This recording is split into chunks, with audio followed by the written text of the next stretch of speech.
जय हिंद मेरे प्यारे दोस्तों, मैं आप लोग स्वागत करता हूं आपका अपना यूट्यूब परिवार जय हिंद मैथमेटिक्स पर। इसके पहले का वीडियो हम देख रहे थे कि पार्ट 1 था डाइजेस्टिव सिस्टम का, जिसमें सिस्टम में कौन कौन से अंग होते हैं, मुख्य अंग कौन कौन से होते हैं। आज उसके मुख्य अंगों का कार्य हम पढ़ेंगे, उसमें से कौन कौन से एंजाइम निकलते हैं, कब कहाँ क्या आता है और इसके विस्तारित रूप से क्या है। तो आइए बेहतर ढंग से समझते हैं, वीडियो के अंत तक बन रहे हैं। सबसे पहले हम बात करेंगे पाचन तंत्र में, ये सब अंग बता दिए थे। ये जो देख रहे हैं ग्रास नली जिसको बोला जाता है, फिर अमाशय क्या होता है, यकृत क्या होता है, पित्त की थैली क्या होता है, अग्नाशय क्या होता है, फिर इसी प्रकार से छोटी आंत और बड़ी आंत क्या होता है। समझ गए कि नहीं? तो आइए एक एक हिसाब। अमाशय को इंग्लिश में बोला जाता है स्टोमच, जिसको बोला जाता है पेट। समझ गए कि नहीं? स्टोमच होता है। हम ये भी बता दिए थे कि बाहर का जो पेट होता है लंबोदर होता है और अंदर का उदर होता है। ये जो अमाशय जो है उदर के निचला भाग में होता है और ये दाहिना साइड में होता है। बात समझ में आ गया था? यहाँ तक हम बता चुके थे। आइए अमाशय की चर्चा करते हैं। अमाशय के 3 भाग होते हैं। पहला जो भाग होता है जिसका नाम है कार्डियक, पहला को भाग जो जिसका नाम है, यहाँ ई वाला भाग जो है, पहला भाग जो है कार्डियक कहलाता है। और इसमें दूसरा जो भाग होता है उसका नाम है पुंडिक, ये दूसरा भाग है पुंडिक। और तीसरा भाग है जिसका नाम है फाइलोरिक। क्या नाम है? फाइलोरिक। बात समझ में ना?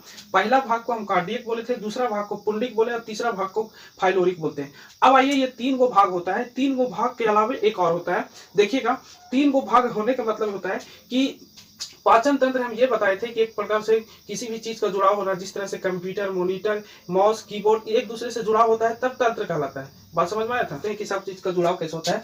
तो सबसे पहले हम भाग देखे थे कार्डियक, पुंडरिक और फैलोरिक देखें। इसमें जरा देखिएगा कि अगर जो भोजन जो है सना करके मुख गुहा में एकदम आयम करके उसको निकाल के देखिएगा तो उसमें लार होता है। लार भी 3 प्रकार का होता है, पैट्रोटिक और सबलिंगुअल और सैम्बिड्यूलर। समझ गए कि 3 प्रकार का लार होता है। जब भोजन को चिबा के पूरा ऐसे करके देखिएगा तो उसमें से लार टाइप के निकलेगा, तो लार से मिक्सिंग होता है। भोजन वहीं से जो है चिपचिपा थोड़ा बन करके आता है ग्रास नली द्वारा। ग्रास नली में संकुचन होता है। संकुचन कहने का मतलब है कि पहले दबना फिर उठना, फिर दबना फिर उठना, इसी प्रक्रिया का हम लोग संकुचन बोलते हैं। तो ग्रास नली से ही संकुचन चालू हो जाता है। अब आहार नाल के बारे में हम लोग समझते हैं। आहार नाल क्या होता है? आहार कहने का मतलब जब भोजन अंदर जाए और भोजन मुख के द्वारा जाए और बाहर निकल जाए लैट्रिन के द्वारा, तो उसको हम आहार और नाल बोलते हैं। समझ गए कि नहीं? भोजन को बाहर करने वाला आहार नाल कहलाता है, अंदर को करने वाला भी आहार नाल कहलाता है। तो आइए देखते हैं इसमें क्या होता है। तो अमाशय में 3 भाग होता है। पहले हम बोल रहे थे कार्डियक, दूसरा पुंडरिक और फाइलोरिक। अब देखिए, अमाशय में जब आता है, मान लेते हैं कि मुख गुहा के अंदर जब भोजन जाता है तो वहीं से जीवाणु और कीटाणु वायरस को मारने के लिए चालू हो जाता है। लेकिन कुछ ऐसे भी सचरा खतरनाक होते हैं, बहुत एकदम पड़ोसी का औलाद वायरस होता है, जैसे कोरोना एकदम नहीं मानता है वहां पे। तो कोरोना पड़ोसी का है, चीन का, मतलब पड़ोसी का औलाद है। तो बात समझ में आ रहा है? तो इसमें जरा देखिएगा कि जब वह बच जाता है मुंह में, तो उसको पेट में आना रहता है, मतलब अमाशय में आएगा। तो अमाशय में उस वायरस को मारेगा कौन?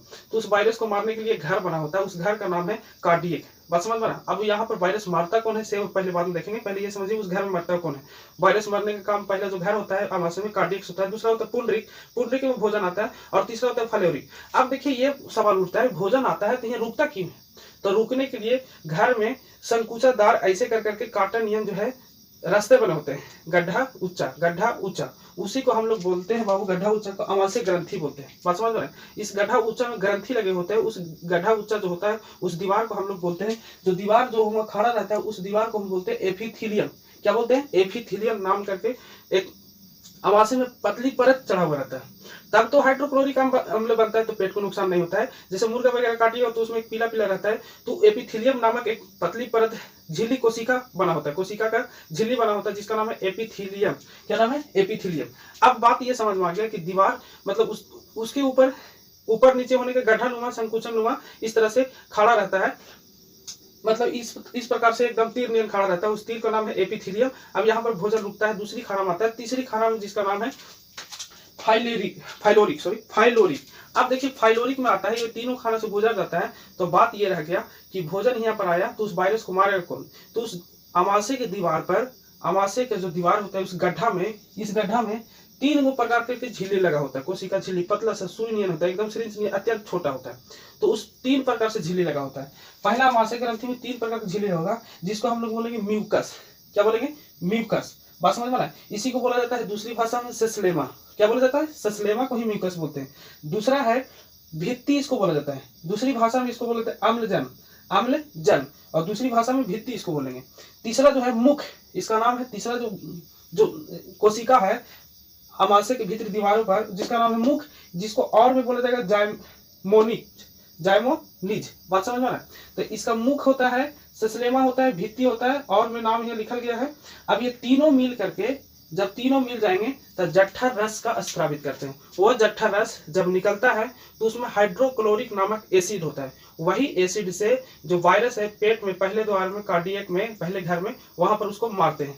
अब मारने के बाद दूसरे घर में आता है, तीसरे घर में आता है। भोजन अभी तक जो है मतलब 1 से 2 घंटा की प्रक्रिया में भोजन पूरा पच जाता है, लेकिन अभी तक भोजन जो है अर्ध जल हो गया है, मतलब भोजन में HCl की मात्रा हो गया हाइड्रोक्लोरिक अम्ल। यह अम्ल इतना खतरनाक होता है कि अगर जो किसी बाहर से अगर जो किसी पर फेंक दिया जाए तो उसको हाथ जल जाएगा। तो इसको लिए भगवान ने सब कुछ सोच समझ करके हमारे पाठ को बनाया है।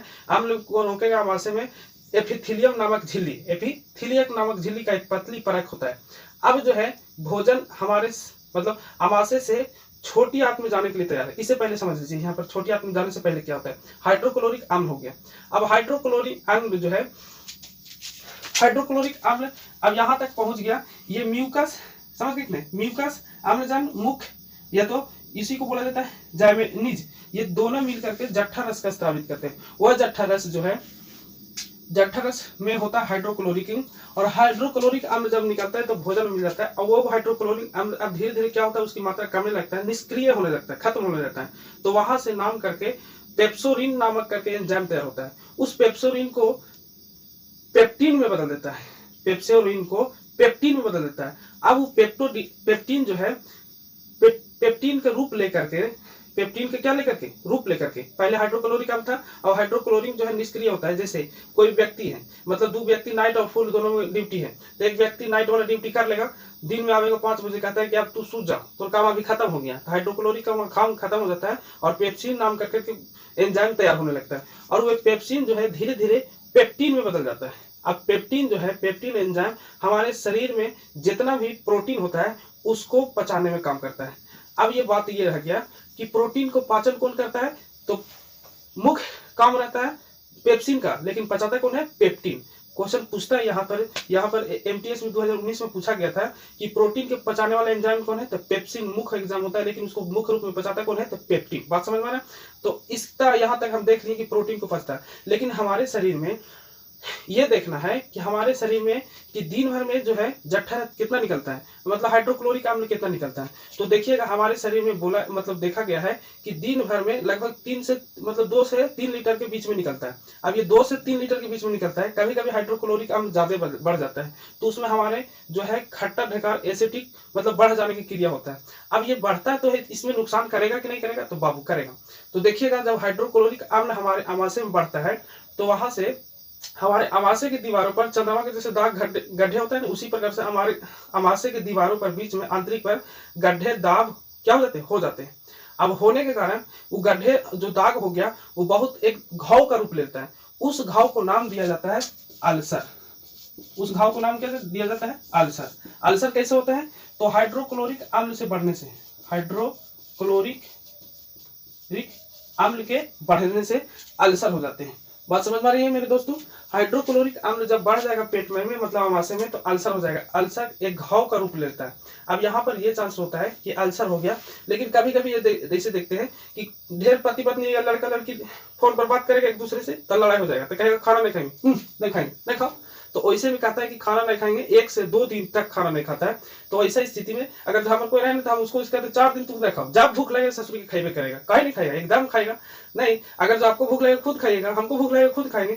तो वैसा स्थिति में एक और बीमारी होता है पेप्टिक अल्सर। उस बीमारी का नाम है जब कोई व्यक्ति ज्यादा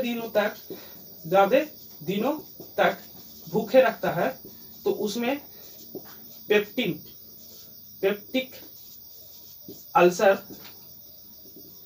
अल्सर नाम करके कोई बीमारी होता है। ये पेप्टिक अल्सर जो है ज्यादा कोई व्यक्ति भूखे रहता है तभी होता है। तो बात समझ में आ रही है? हाइड्रोक्लोरिक बढ़ जाएगा तो सिर्फ अल्सर, लेकिन कोई मुंह फुला करके इन्होंने घुरा करके बात करेगा और नहीं खाएगा खाना तो उसमें पेप्टिक अल्सर नामक करके कोई बीमारी हो जाता है। आई होप यहाँ से अमाशय से जितने भी जुड़ी चीजें था यहाँ पर सीख लिए। लेकिन ये भी देखना होगा कि अभी तक तो देख रहे थे सिर्फ प्रोटीन का पाचन हुआ था, लेकिन क्या प्रोटीन ही है? नहीं, प्रोटीन के साथ साथ वसा भी रहता है, खनिज भी रहता है, लवण भी रहता है, ये सब सभी को पाचन करना रहता है। लेकिन अब वसा का पाचन कैसे करेंगे? तो वही एंजाइम जो निष्क्रिय हुआ था, जब भी आप देख रहे थे हाइड्रोक्लोरिक अम्ल, वही आप धीरे धीरे जो है वसा को पाचन करते रहेगा। तो वसा का पाचन कैसे करेगा, तो वसा में जो मिलेगा तो वसा अम्ल कहलाएगा।